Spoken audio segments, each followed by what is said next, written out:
In a world that often promises justice, some stories serve as a painful reminder of how far we are from achieving it. 16 years ago, the name Khwezi echoed across South Africa.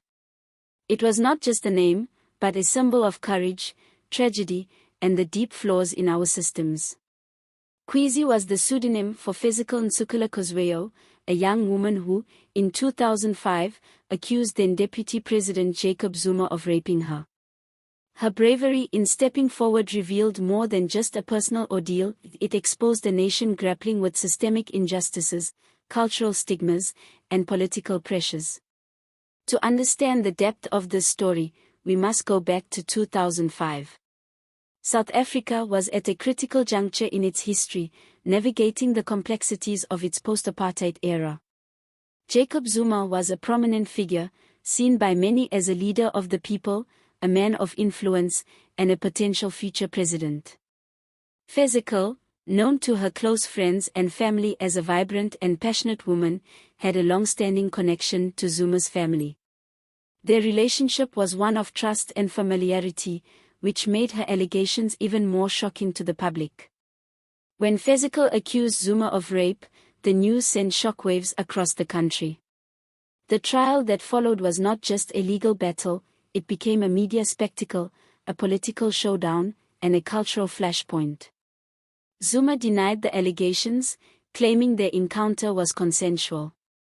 The courtroom became a battleground where Fezekile was subjected to intense scrutiny, not only by Zuma's defense team but by the public and the media.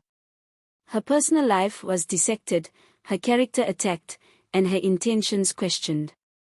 It was a harrowing display of how survivors are often treated when they come forward. The public discourse around the trial reflected deeply ingrained biases.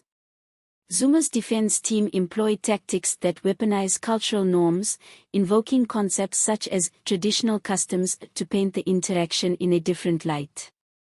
This approach not only undermined Fezekile's testimony but also perpetuated harmful stereotypes about gender and power. It reinforced the idea that certain cultural practices could be used to excuse or explain behavior that would otherwise be considered unacceptable. For many, this raised serious questions about the intersection of law, culture, and justice, and whether survivors could ever truly find fairness in a system so steeped in such complexities. In 2006, Zuma was acquitted of all charges. The court ruled that the evidence was insufficient to prove guilt beyond a reasonable doubt. For Fezekile, and for many who supported her, this verdict was a devastating blow. It reinforced a painful reality: the system that should protect survivors often fails them. The public reaction was deeply polarized. Zuma's supporters celebrated his acquittal as a vindication, while others saw it as a miscarriage of justice. The case exposed the deep divides in South African society, not only along political lines but also in attitudes toward gender-based violence. For Fezekile, the trial was only the beginning of her ordeal. In the years that followed, she faced relentless public vilification. Her name became synonymous with the case, overshadowing her identity as a person, an activist, and a survivor. The media reduced her to a symbol of scandal, while online abuse and threats forced her to leave the country. Living in exile, Fezekile sought refuge from a society that had failed to protect her. Despite the immense pain she endured, Fezekile continued to fight for justice in her own way. She became a voice for other survivors, speaking out about the need for systemic change and the importance of believing those who come forward. Her courage inspired many, even as she battled illness and the lingering trauma of her experiences. In 2016, a decade after the trial, Fezekile passed away. Her death marked the end of a life filled with resilience, but it also reignited the conversation about gender justice in South Africa. The legacy of Khwezi's case is one of both heartbreak and hope. It revealed the deep flaws in a system that too often prioritizes the rights of the accused over the needs of the victim. It exposed the cultural stigmas and societal attitudes that silence survivors and discourage them from seeking justice. Yet, it also sparked movements and conversations that continue to challenge these injustices. The Remember Khwezi protests in 2016, where activists disrupted a public speech by Jacob Zuma, were a powerful reminder that her story would not be forgotten. South Africa has one of the highest rates of gender-based violence in the world. For many survivors, the barriers to justice remain immense. Fear of not being believed, the trauma of reliving their experiences in court, and the lack of support systems are just some of the challenges they face. Fezekile's story is a painful example of these realities, but it is also a call to action. Her bravery in coming forward, despite the consequences, is a testament to the strength of survivors everywhere. The question remains, why did the system fail Khwezi? This is a question that continues to haunt many who have followed her story.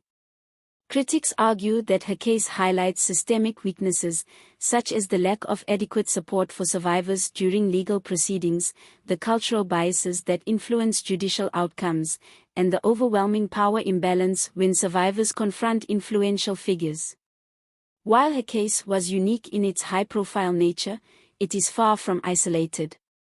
It serves as a stark reminder that systemic reform is not just necessary, it is urgent.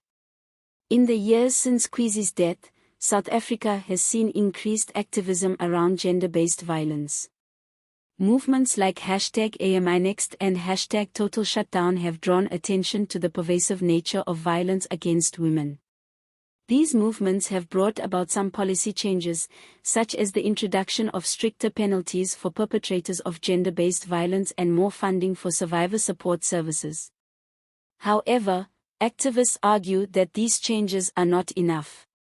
Without a cultural shift in how society views survivors and a commitment to dismantling the systems that perpetuate harm, true justice will remain out of reach. Khwezi's story has become a symbol of resilience and a rallying cry for change, but it is also a reminder of the immense toll that seeking justice can take on survivors. It forces us to confront uncomfortable truths about our society. Why do we doubt survivors? Why do we allow powerful individuals to evade accountability? And why do we continue to uphold systems that re-traumatize those who dare to speak out? These are not questions with easy answers, but they are questions we must continue to ask. As we reflect on Khwezi's life and legacy, we must also look forward. What does a just society look like? How can we ensure that survivors are believed, supported, and protected from further harm? These are not abstract questions, they are practical challenges that require concrete solutions. If you found this story compelling and important, please take a moment to subscribe to our channel. Your support helps us continue to share stories that matter. What are your thoughts on Khwezi's legacy and the broader fight for gender justice? Share your perspective in the comments below. Let's keep this conversation going, not just for Khwezi, but for every survivor whose voice deserves to be heard. Thank you for watching, and remember, change begins with us.